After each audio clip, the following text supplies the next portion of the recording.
बोलिए वृंदावन बिहारी लाल की जय। भागवत गीता की जय।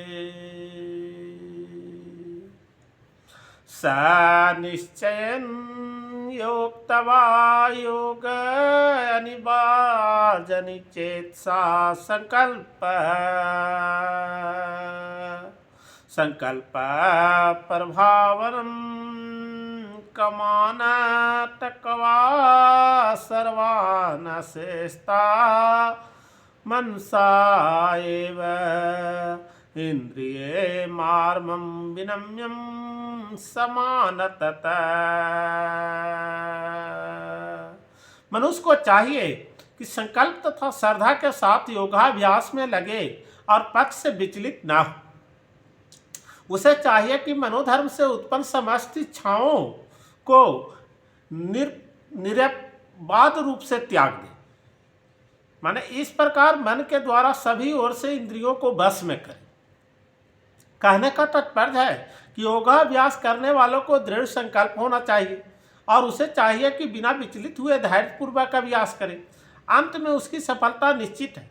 उसे यह सोचकर बड़े ही धैर्य से इस मार्ग का अनुसरण करना चाहिए और यदि सफलता मिलने में विलंब हो रहा है तो निरुत्साहित नहीं होना चाहिए। ऐसे दृढ़ अभ्यासी को सफलता सुनिश्चित है।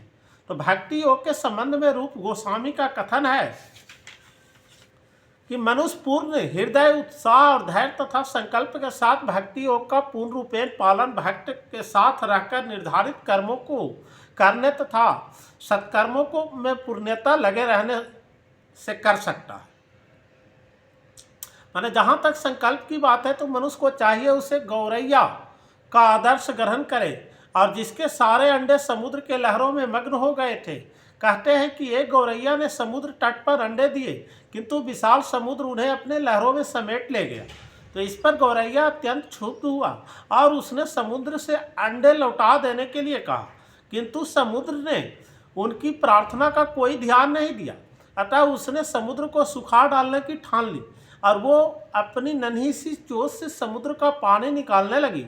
सभी उसके इस असंभव संकल्प को उपहास करने लगे और उसके इस कार्य की सर्वत्र चर्चा चलने लगी। तो अंत में भगवान विष्णु की विराट वाहन पक्षी राज गरुड़ ने यह बात सुनी तो उन्हें अपनी इस नन्ही पक्षी बहन पर दया आई और वे गौरैया से मिलने आए और गरुड़ उसे नन्ही गौरैया से निश्चय से बहुत प्रसन्न हुए और उन्होंने उसकी सहायता करने का वचन दिया।